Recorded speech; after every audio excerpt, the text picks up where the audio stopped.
প্রিয় দর্শক, আসসালামু আলাইকুম। কি অদ্ভুত একটা ব্যাপার দেখেন তো। জোবাইদা রহমান আসলে কি নিরাপদ বাংলাদেশে? আমরা গতকালকের চিত্র যদি দেখি, একটি জুমা নামের একটি মেয়ে ইনকিলাব মঞ্চের যখন মির্জা আব্বাস হাদিকে হাসপাতালে দেখতে গিয়েছিল এবং সাথে নেতাকর্মীরা তাদের সাথে কি প্রচন্ড খারাপ ব্যবহার করেছে। একজন অসুস্থ মানুষকে যে কেউ দেখতে যেতে পারে এবং এখানে প্রমাণিত হয়নি যে মির্জা আব্বাস ওনাকে খুন করেছে বা খুন করার চেষ্টা করেছে, এরকম কোনো কিছু প্রমাণ হয়নি। তাহলে জুমান কেন ওনাদের সাথে খারাপ ব্যবহার করলো? এবং পরের মুহূর্তেই আমরা যেটা দেখলাম যে যখন জোবাইদা রহমান হাদির পরিবারের সাথে দেখা করতে গেল, সেখানে জুমাকে আমরা দেখতে পেলাম। তো বিএনপিকে আসলে জোবাইদা রহমানের নিরাপত্তা নিশ্চিত করে ওনাকে ওইখানে পাঠিয়েছেন কিনা, কারণ জুমা তো আসলে আহ, হাদির পরিবারের কেউ না। তো জুমা কিভাবে সেখানে থাকলো এবং সেটা নিরাপত্তা নিশ্চিত সেটা নিশ্চিত না করে কিভাবে বিএনপি জোবাইদা রহমানকে সেখানে পাঠালো এবং জুমা পাশে বসা ছিল, এগুলো স্বাভাবিকভাবে প্রশ্ন আসে। তাহলে বিএনপি জোবাইদা রহমানকে কি আসলে নিরাপদ রাখছে? জোবাইদা রহমানকে যদি অরক্ষিত রাখে, অনিরাপদ রাখে, তাহলে কয়দিন পরে যখন তারেক রহমান যাবেন, তারেক রহমানের নিরাপত্তা নিশ্চিত করতে পারবেন কিনা? এই বিষয়গুলো যদি বিএনপি খেয়াল না করেন, ছোট ছোট বিষয়গুলো থেকেই কিন্তু অনেক বড় ঘটনা ঘটে।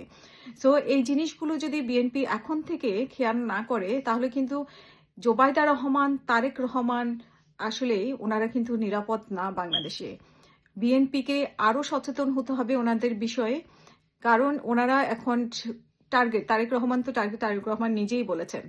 তো জোবাইদা রহমানও টার্গেট হতে পারে। সো বিএনপির উচিত আরো সচেতনভাবে এই যে মুভমেন্ট গুলো করানো, জোবাইদা রহমান, তারেক রহমানের ব্যাপারে আরো সচেতন হওয়া। ওনারা নিশ্চিত হওয়া উচিত ছিল যে সেখানে আসলে পরিবার মানে পরিবারের সাথে দেখা করতে যাওয়া। সেখানে বাহিরের একটি মেয়ে কিভাবে ছিল যে কিছুক্ষণ আগেই মির্জা আব্বাসের সাথে এবং দলের নেতাকর্মীদের সাথে এরকম ব্যবহার করেছে। আর সে সেখানে কি কারণে থাকলো, কেন থাকলো এবং কোন উদ্দেশ্যে থাকলো, সেটা কিন্তু বিএনপি যারা নিরাপত্তার দায়িত্বে ছিলেন জোবাইদা রহমানের, সেগুলো নিশ্চিত করা উচিত ছিল। এবং পরিবারের কেউ যদি না হয়ে থাকে, তাহলে কেন জুমা সেখানে ছিল?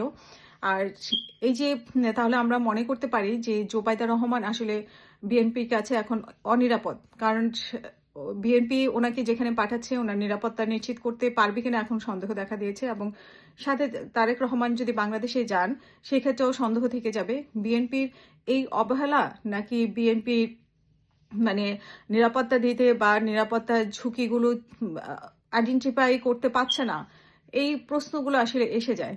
সো বিএনপি আরো সতর্ক হতে হবে এবং বিএনপি যারা ওনাদের নিরাপত্তার নিশ্চিতের দায়িত্বে আছেন, তাদের কাছে অনুরোধ করব যে ওনাদেরকে এভাবে অনিরাপদ অবস্থায় রাখবেন না। ছোট ঘটনা থেকেই অনেক বড় ঘটনা ঘটে। সো আপনাদের তারেক রহমান এবং জোবাইদা রহমানের ব্যাপারে আরো সচেতন হওয়া উচিত।